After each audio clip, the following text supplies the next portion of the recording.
Hey, what's up, everybody? Welcome back. It's Jason. Day 4 of the 30 on 30. Going back to the American League Central today. I want to talk about the Cleveland Indians. Okay? Perennial contender every year.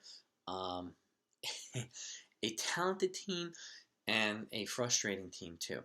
But they're in a precarious position right now in this offseason because, over the last year or two, they've traded, Mike Clevenger. They've traded Trevor Bauer. So they've gotten rid of some of the races, but they still have like Shane Bieber and Plazak. Like they still have some good arms there.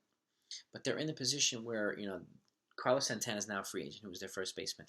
And Francisco Lindor is a free agent after next year, or after 2021. So, and they've made it clear they're not going to be able to afford to re-sign the guy. I'd be shocked if they re-signed him.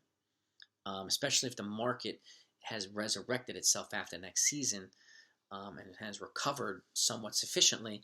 He'll be in a position to get, Mookie Betts type money. He's only 26, okay? So, I want to go over their needs, and what I've seen is their needs and what I think they should do versus what I think they will actually do. They'll obviously be different, but I want to know what you think. So put your feedback in the comments down below.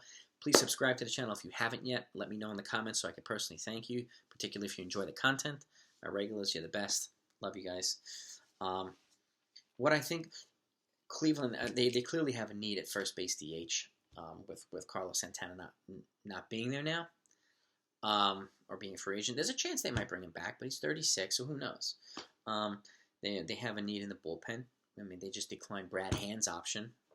It was a $10 million option. Could they bring him back at a lower cost? Yeah, but I don't see it happening because they're clearly in cost-saving mode, which is why I think it's a prime time for them to trade Francisco Lindor and kind of precipitate a reshuffling or retooling, and then you can build around those starters, okay, and get some prospect capital in return to build around them. They'll still make incremental moves. They always do. And I also think they need to bring in another starting pitcher to complement some of those arms, okay? Yes, they have Carrasco. They've got, I think he has 1 year left. They've got Bieber, they've got Plazak, but bringing in somebody like Taijuan Walker, who's a power arm, he had a good resurgence this year with Seattle before he got traded to Toronto. Overall, good year, had about a 2.8 ERA. Had more strikeouts than innings pitched, and a lot more strikeouts than walks. And he kind of reestablished himself as somewhat of a power arm. I think he'd be a perfect candidate to go there and be like a number 4 or number 3. You get Bieber and then Plazak, then you get Walker and Carrasco. That's a heck of a number 4, and then you can build a little bit of a bullpen around that, even if they lose Hand. I think Brad Peacock would be a good candidate for them to bring in as a low-cost, somewhat effective reliever. Maybe some other pieces, too. If you trade Francisco Lindor, you could probably get a bullpen piece, some prospects, and a good position play. You can get a lot from Lindor. Now, you're not going to get as much as you got 2 or 3 years ago when he had a bunch of team control because he only has 1 year left, but they could still address the bullpen and maybe a position. I have actually proposed a trade with the Yankees for, Luke Voit for Lindor and maybe, put another piece in there like a Miguel Andujar and maybe a relief prospect in there for Lindor and somebody else. I would have thought Lindor and Hand, but now that the Yankees can just get Hand as a free agent now if they want. But it's to me, it's an opportunity for Cleveland and the Yankees to address multiple positions with a trade like that. But I in a perfect world, if they don't make the trade, I think they should bring in somebody like Edwin Encarnacion to be the new Carlos Santana. Even though it'll probably be on a 1 year deal because he is older. It is what it is. He still has some pop in his bat, and he'll give him some contact. He'll give him some play. And he'll complement some of those other young players. So, again, they've made it clear they also want to lower spending, like a lot of other teams do. So, Encarnacion won't break the bank. Trading Luke Voit to me is a no-brainer because he's got 4 years of team control left at a very low price, and then they're giving someone else their guy who's going to cost $250 to $300 million, and at the same time can address multiple positions as well in return, but. That's just my opinion, but I do think somebody like Taijuan Walker for the rotation, Brad Peacock for the bullpen, and Edwin Encarnacion, would be something along the lines of what they should do. Walker will net a decent contract, but again, he's not going to break the bank either like a Trevor Bauer. Okay. What I think they'll actually do, they'll probably wind up re-signing Carlos Santana, bringing him back for a year maybe. He's been there for a while. He's performed for them, so I don't see any reason. Again, he'd probably cost a little bit less than Edwin Encarnacion. So, which will go in line with them saving money. I can see them bringing in somebody like Justin Wilson, a reliable lefty reliever too, who's had some success over the last bunch of years, being a good, nice, consistent guy right in the bullpen, a solid arm, and a lefty arm to replace Brad Hand.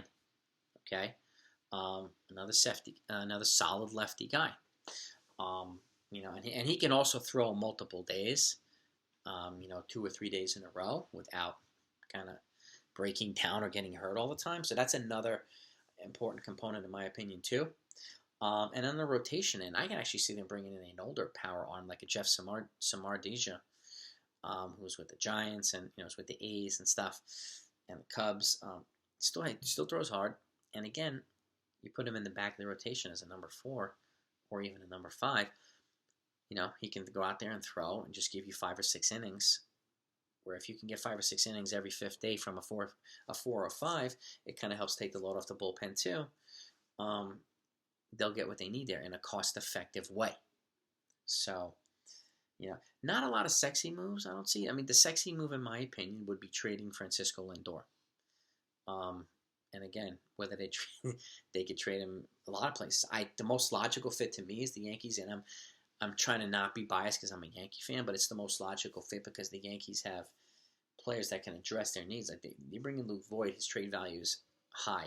Yeah, at least the Yankees devoid of a first baseman, but and a major league leader in home runs, but they can re-sign DJ, move from the first and move Glaber over to second, and then have Lindor at short. So while the Indians will have Voit at first base, they can even have Andujar playing somewhere, or even as a DH. So it gives them a lot of versatility, and they can get a power arm for the bullpen too. They can even get a holdover, like get somebody like Adam Ottavino who has 1 year left, or get a young prospect power arm. They're not going to get Gleyber Torres. They're not going to get Davy Garcia for 1 year of Lindor. So let's get that pipe dream out of the way now. Okay, it's just not going to happen. Okay, 2 years ago, probably pretty likely, but not now. But it's prime opportunity. It's still a prime time for them to trade Lindor instead of just giving him a qualifying offer which he's going to decline and getting a 2nd or 3rd round draft pick. You can get more than that right now. So this is the offseason for the Indians to trade Francisco Lindor. I don't see any reason why keeping him, unless they're going to commit to competing, but it's going to be really hard to do that if they're cutting costs. They're going to lower spending and payroll. Crazier things have happened. They did recoup a lot of trade value for Clevenger, and Quantrill and some of these other guys. They got some good value back from the Padres. They got really good value, but they still need more. Okay, they still need more, and trading Lindor is their most valuable piece. It gives them an opportunity to restock that too, in a minor league way and a major league way. They can address both sides here, and if you get Voit and Andujar, those two alone for Lindor, that's a worthwhile trade in my opinion. I think it'll cost a little bit more than that. Yeah, probably a top pitching prospect, but it is what it is. So, and Andujar doesn't have a fit over in New York anymore. He doesn't really have a position. As much as I'd hate to see Voit go, that's the cost of getting somebody like Francisco Lindor, who's a clear top 5 player in Major League Baseball. So, there's nothing, there's no two ways about it. It's still going to extract at least a player like Voit. So that's what I think the Cleveland Indians should do, and versus what I think they will actually do. Again, this is going to be an interesting offseason for them. They have some tough decisions to make. Some of them might be popular, some of them might not be popular. They've already made one by letting Brad Hand go. Okay, and he's a pretty good lefty reliever. Quite dominant actually. So some team's going to scoop him up pretty quickly. Lindor is the other question mark. What to do with Francisco Lindor? And keep him, but I don't see them getting past the White Sox if the White Sox boost themselves. They add this offseason, which I have clearly have them doing in my previous video. I can't see them going any further in the playoffs. So now's the time to get some value and really start the reshuffling of the team. Build around the pitching, okay, and get a lot of other things around it. So that's my Cleveland Indians video. Let me know what you think. If you enjoyed it, please hit the thumbs up. Please hit the thumbs up, by the way. And again, hit that subscribe button if you haven't done so yet. I appreciate your support. I'll go back to the National League Central after this, and I will talk to you then.